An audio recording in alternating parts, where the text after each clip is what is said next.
MEA ബന്ധപ്പെട്ട ഒരു പ്രധാനപ്പെട്ട വാർത്തയാണ്. മിനിസ്ട്രി ഓഫ് എക്സ്റ്റേണൽ അഫയേഴ്സുമായി ബന്ധപ്പെട്ട ഒരു വാർത്ത. പാകിസ്ഥാനിൽ വെള്ളപ്പൊക്കം രൂക്ഷമായിക്കൊണ്ടിരിക്കുകയാണ് എന്ന വാർത്ത ഈ അടുത്തിടെ പുറത്തു വന്നിരുന്നു. അവിടെ വെള്ളപ്പൊക്കം ഉണ്ടാക്കുന്നത് ഭാരതമാണ് എന്ന് പാകിസ്ഥാൻ ആരോപിക്കുകയും ചെയ്തു.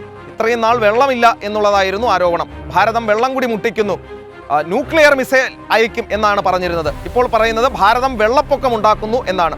എന്നാൽ അത് തള്ളി വിദേശകാര്യ മന്ത്രാലയം രംഗത്ത് വന്നിട്ടുണ്ട്. അടിസ്ഥാനരഹിതവും വസ്തുതകൾക്ക് വിരുദ്ധവുമാണ് റിപ്പോർട്ടുകളെന്ന് വിദേശകാര്യ മന്ത്രാലയ വക്താവ് രൺധീർ ജയ്സ്വാൾ അറിയിക്കുകയുണ്ടായി. വാർത്തയിലേക്ക്.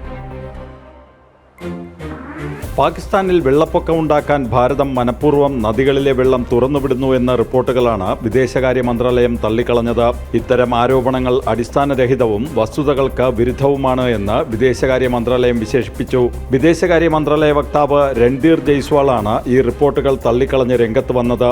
पाकिस्तान मीडिया का यह आरोप कि भारत जानबूझकर पानी छोड़कर बाढ़ की स्थिति उत्पन्न कर रहा है, यह पूरी तरह से गलत है, निराधार है। भारत मानवीय आधार पर डिप्लोमेटिक माध्यमों से चैनल से पाकिस्तान के साथ बाढ़ के आंकड़े അതിർത്തിക്കപ്പുറത്ത് കനത്ത മൺസൂൺ മഴ അനുഭവപ്പെടുകയാണെന്നും അത് കാരണം നദികളിലെ ജലനിരപ്പ് ഉയർന്നതായി പാകിസ്ഥാൻ അധികൃതർ തന്നെ പ്രസ്താവനകൾ നടത്തിയിട്ടുണ്ടെന്ന കാര്യവും വിദേശകാര്യ മന്ത്രാലയം ചൂണ്ടിക്കാട്ടുന്നു. പാകിസ്ഥാൻ കാലാവസ്ഥാ വകുപ്പിന്റെ മുന്നറിയിപ്പടക്കം ചൂണ്ടിക്കാട്ടിയാണ് വിദേശകാര്യ മന്ത്രാലയം പാക് ആരോപണം തള്ളിക്കളയുന്നത്.